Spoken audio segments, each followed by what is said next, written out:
Father in heaven, we thank you for this Sabbath hours, and we thank you for this time to be able to hear a few words from the pen of inspiration in regards to health. We pray that you would be with us, not only this Sabbath, but the Sabbath after and the Sabbath after that, as we will have visiting guests who are going to share with us a little bit on health.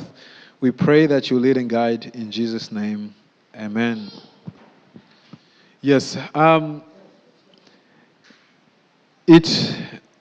must say from the very beginning that I was not supposed to be here.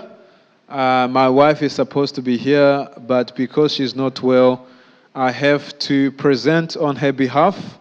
And so I'll be doing lots of reading because she's not able to be here to present.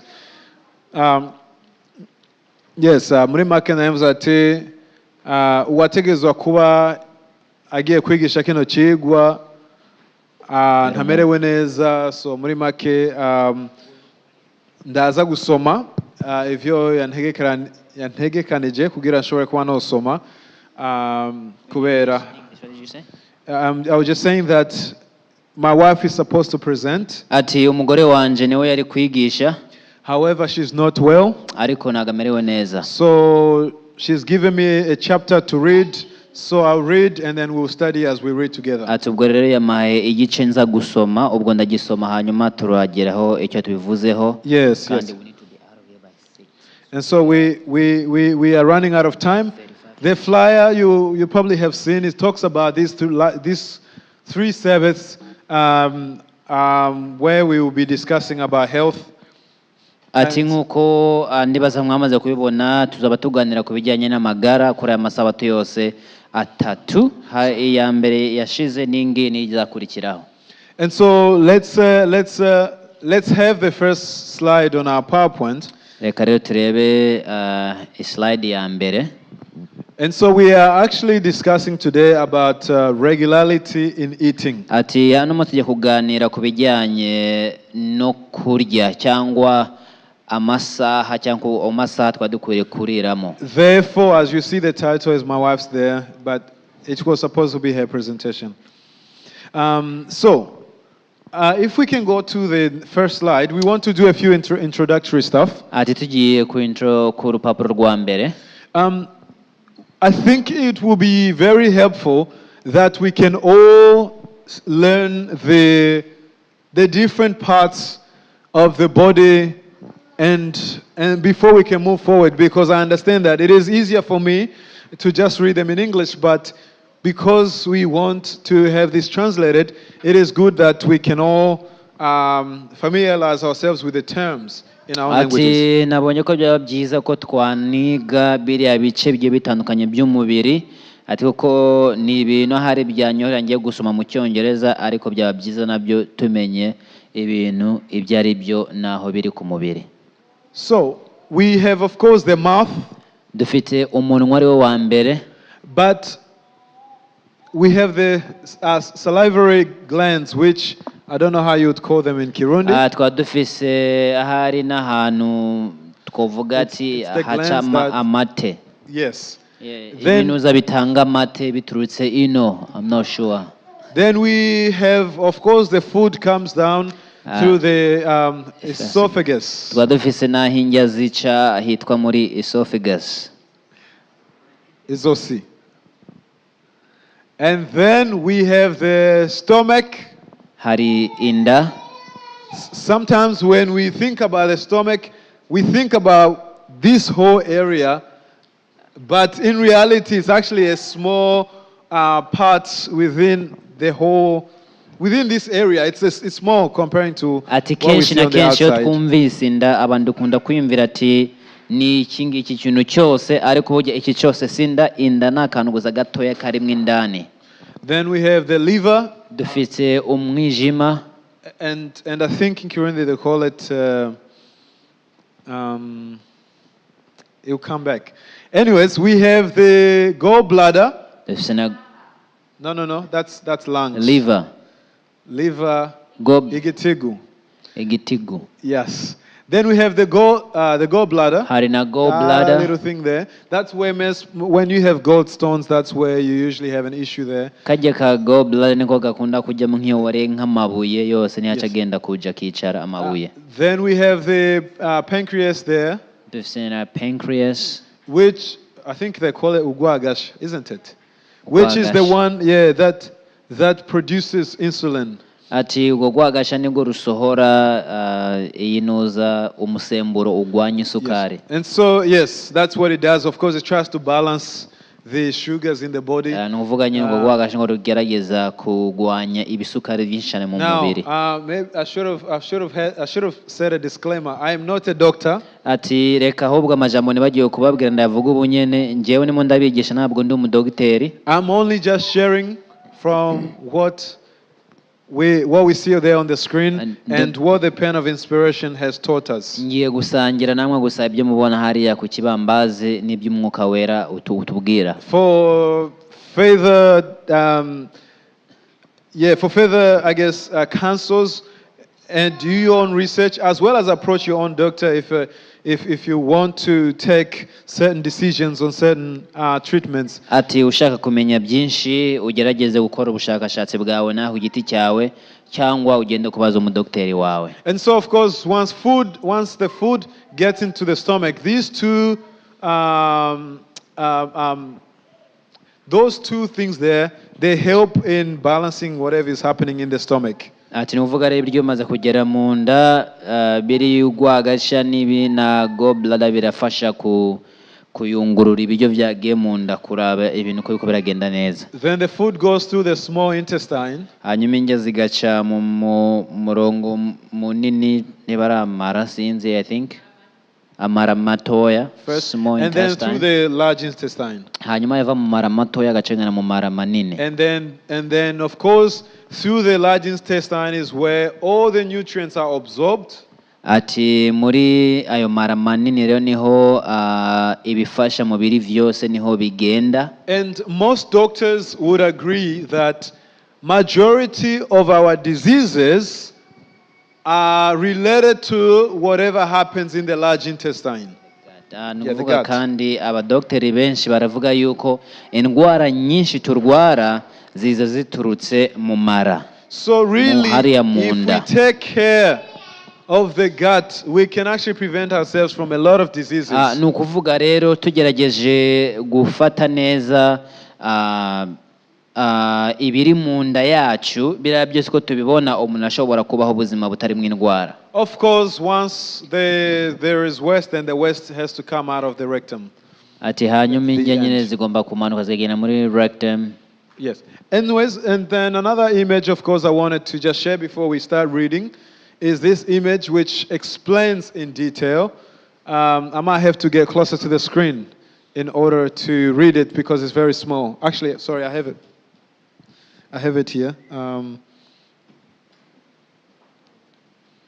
So we are looking, I guess, in detail, which is what I should have mentioned to start with, what's happening in these stages. So we say that in the mouth is where food is broken down into little particles. Ati mu kanwa niho indya ziribwa zikamanyagurwa zikaja mu duce dutoya. And actually the pen of inspiration says that if we were to chew our food properly, we will get lots of nutrients and benefits from the food that we eat. Ibitabo by'umukabanuzi bitubwira neza yuko ati yaba abantu duhekenya indya zacu neza kandi twitonze tushobora gukuramwo ibitunga mubiri byinshi. I can find you the quote. At the moment I don't know where it is, but I do remember reading it.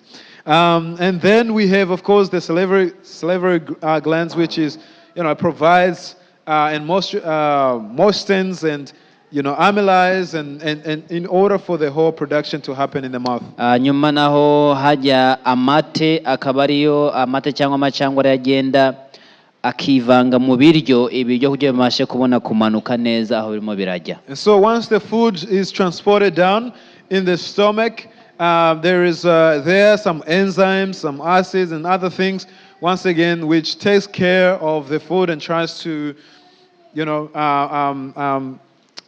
ferment it sometimes and get it into a certain mixture and once it has been broken down before it could be passed down. Ati mu gihe rero indyo zamaze kuribwa neza hari imisemburo runaka igerageza gufata ibiryo niba ikabisya neza ikabigira neza kugira buri kintu kibashe kumanuka kigenda aho gikwiriye kugenda. Yes. And we've talked about the liver and the gallbladder. Apparently the liver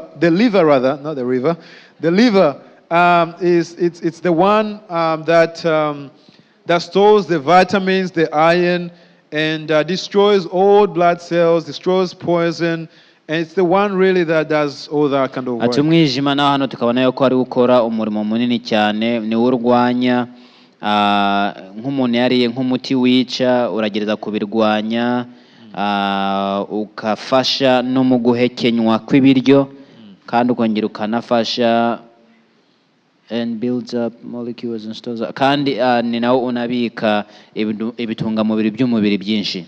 And so if we could look maybe just down to the small intestines as well as the large intestines, we've said that that's where there's absorption of all the nutrients. Everything now is absorbed and goes into the bloodstream so it can actually go and help the body.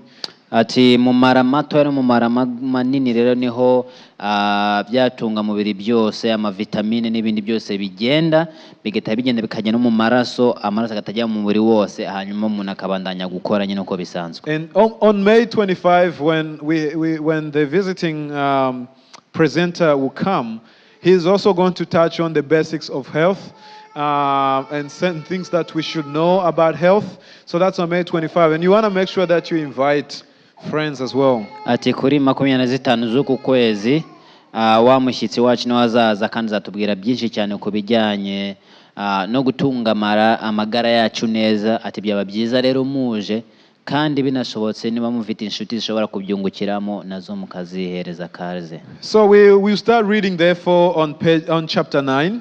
Ati turebye rero ku gice cy'icyenda. For those who just came in, I've already mentioned that I'm not supposed to be presenting. I'm presenting on behalf of my wife because she's sick. So I'll be doing a lot of reading. Ati ubwo ndaza gusoma cyane kuko nabivuze ndimo ndabyigisha bari kwigisha umudamu wanjye ariko nagamerewe neza. So the stomach must have careful attention. Ati dukwiriye kwita cyane ku nda yacu. It must not be kept in continual operation. Ati nda yacu nagikwiriye kwama irimo irakora akazi buri mwanya. Given this misused, I believe that's what's supposed to be there, and much abused organ, some peace and quiet and rest. I think let me read it from the book.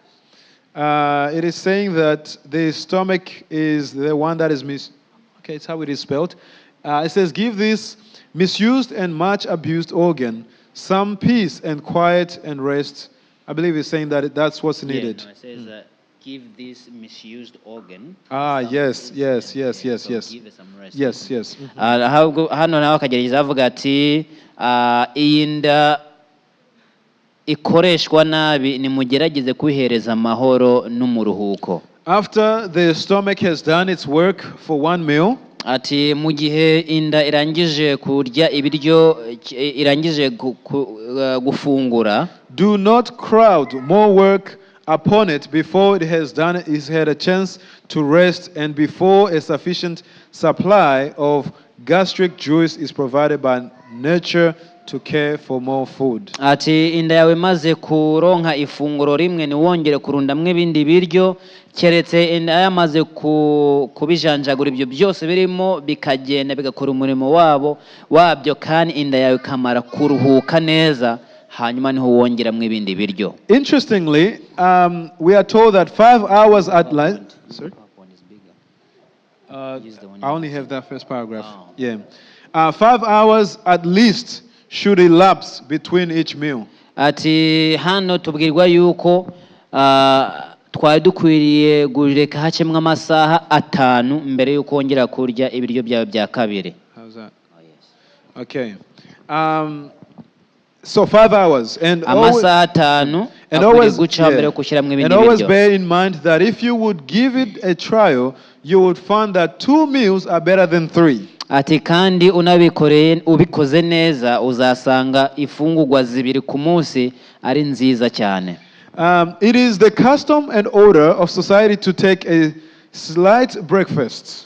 Ati ahantu tubayeho ubu ngubu abantu baramenyereye kurya ibiryo byo mu gatondo, gufungura ibiryo bikeya gusa byo mu gatondo. But this is not the best way to treat the stomach. Atariko gukora ibi ngibi ni ukugirira inabi. At breakfast time, the stomach is in a better condition to take care of more food than at the second or third meal of the day. Ati ujya munsi wo mu gatondo niho mwari mukwiriye gupakira inda zanyu n'ibiryo byinshi cyane ko niho ziba ziteguye.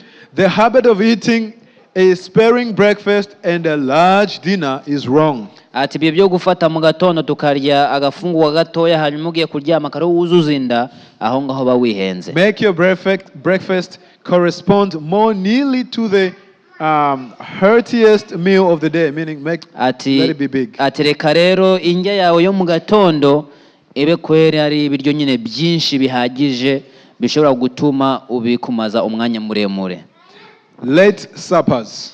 Ati abantu bakunda kurya indya zo mu ijoro batevye. For persons of sedentary habits, late suppers are particularly harmful. Ati kurya indya mu ijoro hatevye ati ivyo birashobora kuzana ingaruka mbi ku mubiri. With them, the disturbance created is often the beginning of disease that ends in death. Ati ingaruka w'izo ndya ziribwa mu majoro nyinshi zizana umuntu kutiyumva neza, korara wigaragura kandi ibyo ngibyo bigatuma umuntu anarwara. In many cases, the faintness that leads to a desire for food is felt because the digestive organs have been too severely worked during the day. Ati kenshi na kenshi impamvu abantu bageze mu ijoro bumva nkaho basa nk'abasonze nuko guca hagati y'umunsi baba bakoresheje inda yabo cyane ikaruha cyane. After disposing of one meal, the digestive organs need rest. Ati iyo umaze kurya rero ibiryo hanyuma ukagenda kugira umwanda mukuru, hariya wari ukwiye gureka inda yawe ibanze iruhuke. At least 5 or 6 hours should intervene between the meals. Ati aho ngaho nyine uvuye gukora umwanda mukuru wari ukwiye kurinda amasaha 5 cyangwa 6 mbere yuko wongera kurya ibindi biryo bya kabiri. Most persons who give the plan a trial will find that 2 meals a day are better than 3. Ati abantu benshi babigerageje basanze kurya inshuro 2 ku munsi ari byo byiza kurusha. I have heard from a doctor who said that when we eat before we go for another meal, I think he says you should empty before you go for another meal. Dr. umwe niwe yavuze ati mbere yuko ahubwo nongera kurya wari ukwiriye kugenda kwanza ugapakurura ibyo wariye. And the same doctor also say that when we eat a meal and then we take a little snacks here and there, the stomach you are giving the stomach more work. So ati uwo mudogiteri nakabandanya avuga ati iyo uriye hanyuma warangiza kurya ugenda utoragura utuntu two guhekenya ushyiramo mu nda aho ugeze hose urya inda yawe ntago iruhuka. In fact, in Kirundi they call it kuryagagura. Mu Kirundi yes. Which means you are like a chicken, you just keep And also, the same doctor said if you eat 5 times a day, you need to go to the loo 5 times a day. Ati kandi niba wariye imfungurwa, niba wariye 3 ku munsi, ubwo ukwiriye kugenda ku office inshuro 3. Yeah. Ku office no ku mwanda mukuru. He said that whenever nature calls, ati kandi, you must go. Kandi bakabana bavuga ati mu gihe uzumva umubiri wawe ukubwiye ati genda ntuhagarare. Because a lot of us get sick because we have abused that alarm. Yeah. Ati benshi nabenshi ko turarwara kuko imiribiri yacu yavuze ati genda nago tugenda ubwo nawe tuyumvira ibyashaka gusohoka byagiye he. Continuing. Gatubandanye. Many indulge in the pernicious habit of eating just before sleeping hours. Ati abantu benshi cyane bafite ingeso zo kubanza gufungura mbere yuko bagenda kuryama. They may have taken 3 regular meals. Abo rasanga kwanza ku munsi bari inshuro 3. Yet because they feel a sense of faintness, ariko ko biyumva nkaho basa nk'abafite inzara, will eat a lunch or a fourth meal. bagahita barya iyindi mfunguro ya kane. By indulging this wrong practice, it has become a habit. Ati kubera ko abantu bimenyereje gukora ibi bintu rero byahise biba nk'umugenzo. And they feel as though they could not sleep without taking a lunch before retiring. Ati abantu benshi rero bageze ku rugero rwo bumva yuko ntibashobora kuryama batariye. In many cases, the cause of this faintness is because the digestive organs have been already too severely taxed through the day in disposing of unwholesome food forced upon the stomach too frequently. Ati impamvu rero abantu iyo bageze mu ijoro bumva nkaho bashonje kandi bagashaka kurya nuko hagati mu munsi baba bahaye inda yabo ibiryo byinshi, ibyo biryo byinshi ndidashaka ikabisohora bikagenda, bagerayo masaha rero bakumva ngo barashonje kuko bya biryo inda yamaze kubisohora kuko ntago ibikeneye. And in too great quantities. So the digestive organs thus taxed become weary and need a period of entire rest from labor to recover the exhausted energies. Tugasanga rero imashini yo mu nda y'ibiryo mu nda yarushye cyane, bigahita bisaba yuko inda ikwiriye guhabwa umwanya muremure kugira iruhuke yongere kubona ingufu zo kugira gute zo gusya ivyo biryo muba byagiye mu nda.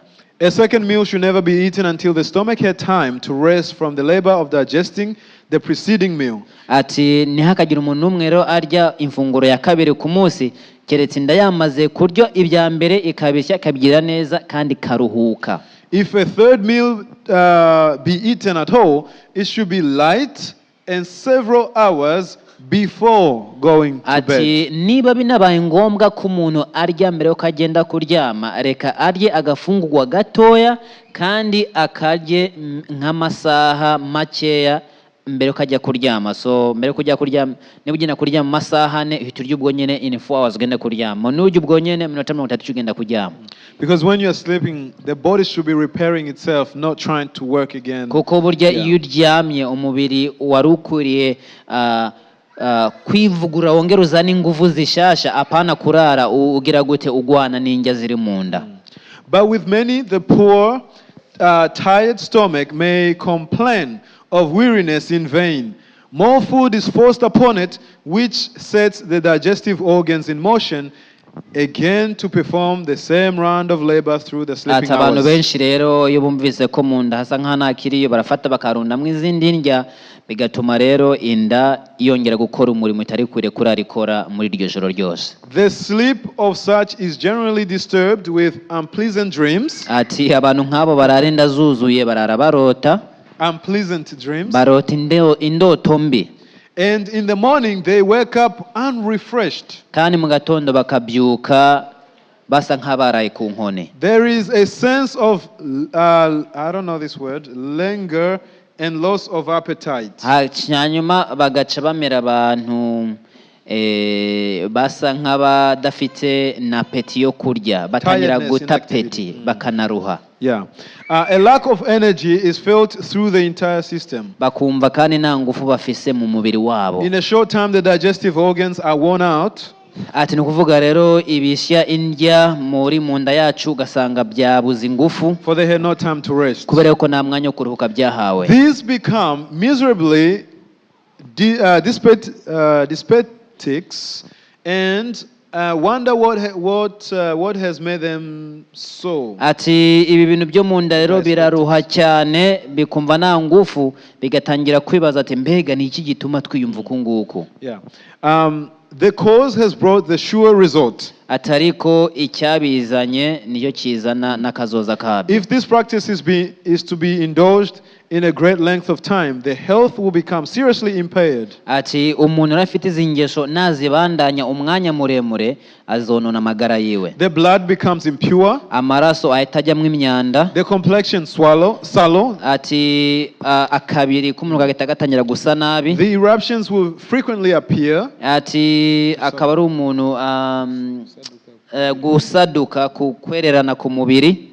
You will often hear complaints from such of frequent pains and sores in the region of the stomach. Ati kenshi kumva n'umuntu avuga ati mu nda haranja nahagiye ukunuhukira kubita kigashika hajye nyene. And while performing labor, the stomach becomes so tired that they are obliged to desist from work and rest. ati kandi iyo abantu nk'abo ngabo barimo barakora n'akazi baba ba mbere mu kuruha bagasaba no kuruhuka. They seem to be at loss to count for this state of things, for setting this aside, they are apparently healthy. ati benshi na benshi ibingibi ntabwo babyitaho, niyo nababajije bakubwira ati jewe kweri hewa ndi ngangari ndakomeye. The next section. Igice gikurikiraho. The cause and cure of that all gone feeling. ati ikishobora gukiza uko kwiyumva nabi ndibaza tugira. Those who are changing from 3 meals a day to 2 will at first be troubled more or less with faintness, especially about the time they have been in the habit of eating 3rd meal. ati abo barimo baragerageza kuva ku imfungurwa zitatu ku munsi bagenda ku imfungurwa zibiri, bazabona ko bizabagora cyane cyane kurya mwanya bakunda kurya imfungurwa ya gatatu batayiriye birabagora. But if they preserve for a short time, if they persevere rather for a short time, this faintness will disappear. ariko abo bantu nibihangana bagashikama bazasanga hamwe bakundaga kunanirwa ngo barye ibya gatatu bazageraho bamenyere hanyuma bigende biveho. It's like people who are used to eating a huge mountain of a plate. ni nk'abantu bamenyereye kurya isahani yuzuye cyane nk'umusozi. It's a matter of training and knowing what to eat that can actually fill you up. ati ni ukuvuga rero biva ku muntu we ku giti cyiwe akiyigisha kandi akifata kureba karya indya zishobora kumugarurukira ineza apana kubyimbya inda. The stomach, when we lie down to rest, should have its work all done that it may enjoy ati rest. mu gihe uryamye hasi ugiye kuryama inda yari kwiriye kuba nta kiryo na kimwe ifite mu nda ikaruhuka. Just like any other portions of the body. ati nk'ibindi bice by'imibiri byose nta kintu na kimwe kikwiye kuba kirimo kirakora. The work of digestion should not be carried on through any period of the sleeping hours. ati umurimo wo kujanjagura ibiryo cyangwa kumenagura ibiryo biri mu nda yacu ntabwo byari bikwiriye kuba mu masaha yo kuryama. After the stomach, which has been overtaxed, has performed this task, it becomes exhausted, which causes faintness. ati iyi nda rero yakoze umurimo nk'uwo nguwo mwinshi iraruha, ivyo bigaca bizana kugira gute kwiyumva yuko nta nguvu ufise kandi ukumva ufise n'inzara tena yo kurya. Here many are deceived and think that it is the want of food which produces such feelings, and without giving the stomach time to rest, they take more food, which for that time removes the faintness. ati abenshi rero iyi nda yabo itangiye kumera nk'aho ishonje ngo ishaka ibiryo, abenshi barihenda bagahita barundamwo ibindi biryo ahubwo aho bakwihanganya ahubwo ngo bareke inda iruhuke. Actually, don't quote me on this one.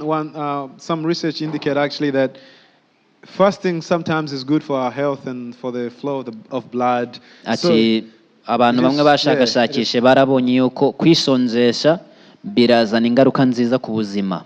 Kwisonzesha kuko bifasha umubiri kuruhuka no kongera kwivugurura ukazana ingufu nshyashya. Continuing, and the more the appetite is indulged, the more will be its clamors for gratification. ati uko rero abantu badashobora kwihangana iyo bumvise bashonje ni nako badashobora kwihangana iyo bumva bashonje bashagomba kurundamwo ibindi biryo. This faintness is generally the result of meat eating. ati keshi na keshi rero impamvu abantu bumva nta ngufu ni ukubera bavuga ati kenshi na keshi mu bantu barya inyama. And eating frequently and too much. kandi abantu bakunda kurya buri mwanya kandi bakarya ibiryo byinshi.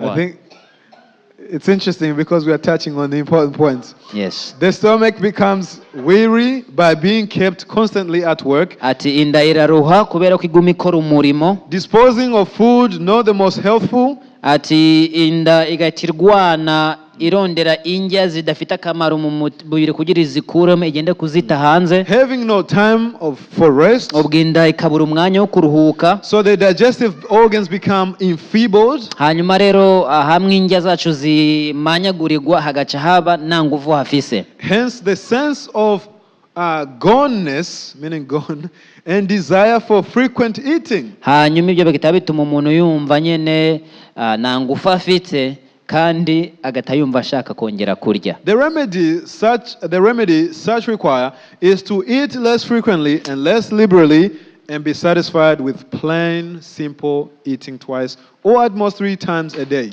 Ati umuti ni ukurya ibiryo bikeya kandi apana kuryagagura, kandi niba biri ngombwa umuntu akarya inshuro 3 ku munsi ariko yari ibiryo bike bike.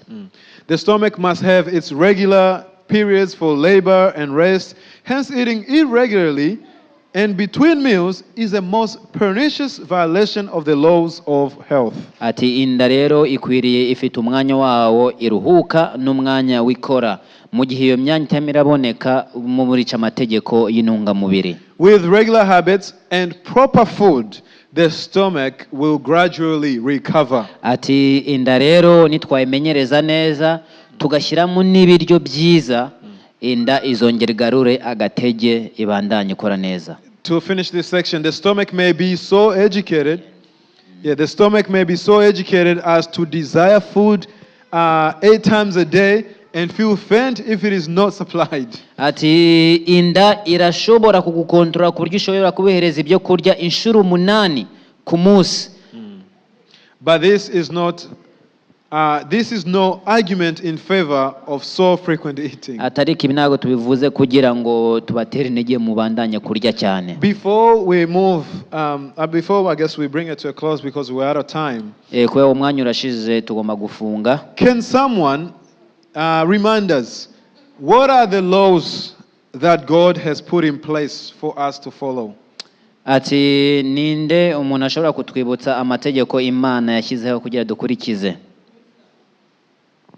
What laws are those? I understand, but those are health laws.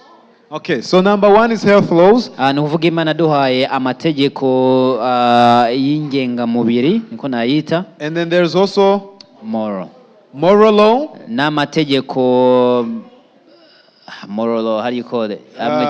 Atugenga amabwiriza 10. We also found in the Bible another, because there are 4 in total. Natural. Starting with C though.